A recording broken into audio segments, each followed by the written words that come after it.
Desde la antigüedad, el aprendizaje se ha considerado un proceso cognitivo, pero desde hace ya algunas décadas atrás se ha reconocido el papel clave que los factores afectivos tienen en el éxito o fracaso escolar.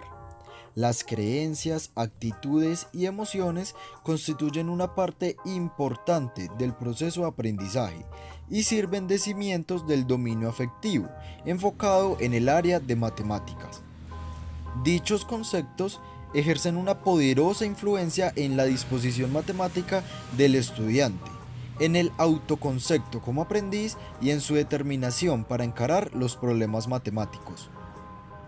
Creencias. Existen autores que definen una creencia en la disciplina de matemáticas de diferentes maneras, pero globalmente se puede entender como una verdad asumida.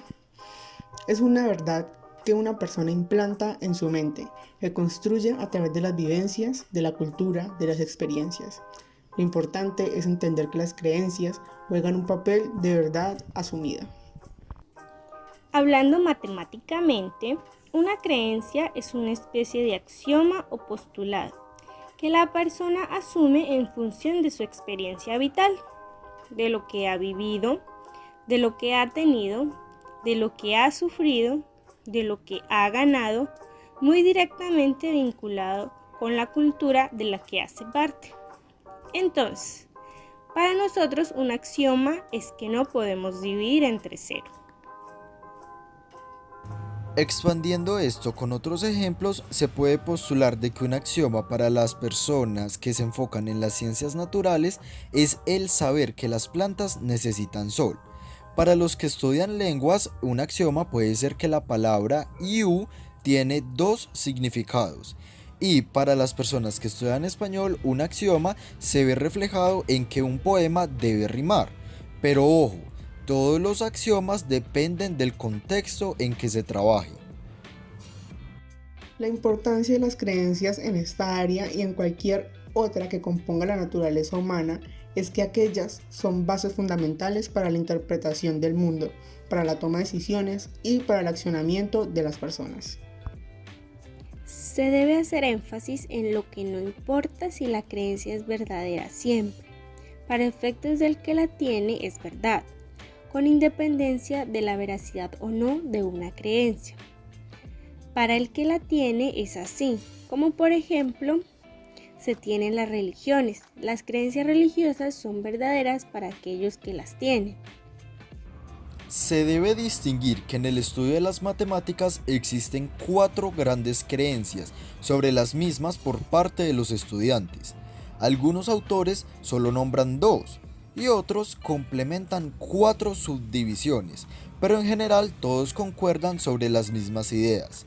Estas cuatro creencias son creencias sobre las matemáticas, creencias sobre uno mismo, creencias sobre la enseñanza de las matemáticas y creencias sobre el contexto social. Creencias sobre la matemática, dentro de las cuales se encuentran las creencias sobre las matemáticas como una disciplina, creencias acerca del aprendizaje de las matemáticas y creencias sobre la utilidad de las matemáticas.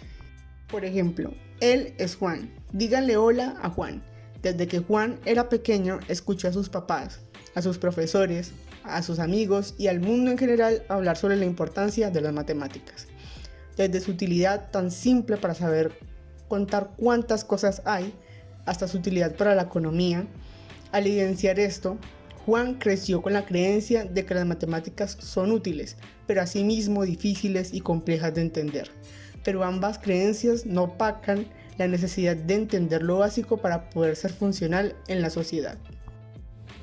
Creencias sobre uno mismo. Se refiere al autoconcepto del alumno y su confianza en relación con las matemáticas. Por ejemplo, les presentamos a Aleja. Aleja era una niña muy inteligente y súper juiciosa. En todas las materias obtenía calificaciones muy buenas, hasta que se topó con las matemáticas. Aleja, al ver los signos abstractos de la matemática, supo de inmediato que ella jamás tendría una relación con ellos, que los números, operaciones, variables y demás serían algo alejado de su realidad. Aleja apropió tanto esa creencia de sí misma que ya ni siquiera lo intentaba, escudándose en la creencia de que ello jamás entraría en su cabeza. Creencias sobre la enseñanza de las matemáticas. Apunta a la importancia de las creencias de los alumnos sobre la instrucción matemática o de quienes la instruyen. Por ejemplo, aquí vemos a Luis. Luis estaba por pasar a sexto grado, cuando sus amigos de séptimo le hablaron sobre el temible profesor de matemáticas, un ogro grande, calvo y con anteojos, y un aparato con números pegado a su mano, que iba por la vida exigiendo soluciones de problemas con números y colocando malas calificaciones, acompañado de sus pequeños secuaces que siempre le respondían. Luis, en su inocencia, creyó todo lo que sus amigos le dijeron e implantó en sus creencias que las matemáticas eran cosas de monstruos y que él jamás sería capaz de prestar atención a monstruos. Así que a lo largo de su vida, profesor de matemáticas con el que se topaba lo veía como un gran monstruo a cual temerle. Creencias sobre el contexto social. Aspectos afectivos como reacciones emocionales en clase, percepción de las normas sociales en el salón de clase y la influencia del contexto social de la escuela y del ambiente en casa. Por ejemplo, tenemos a Carmen. Un día en clase, Carmen intentó participar cuando su profesor de matemáticas preguntaba algunas respuestas de un taller. Al hacerlo, su respuesta estaba errónea, por lo que sus compañeros se burlaron de ella. Al intentarlo nuevamente con otra pregunta, volvió a fallar y nuevamente todos se burlaron. A la tercera vez, Carmen resolvió otro ejercicio, pero cuando el profesor preguntó, ella prefirió no responder. Sabía que había fallado 2 veces y que sus compañeros se burlaron de ella.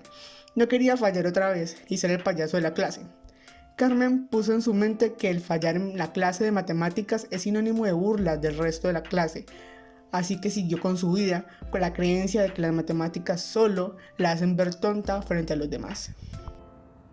Como se pudo observar, solo una de cada 4 creencias en torno a todo el ámbito matemático es positiva.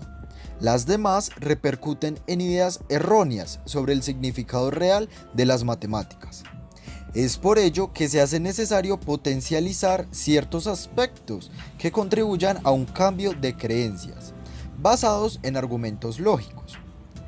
González Pienda y Núñez, en 1994, siendo investigadores de las matemáticas afectivas, expusieron algunas alternativas para la transformación y mutación de aquellas creencias del área.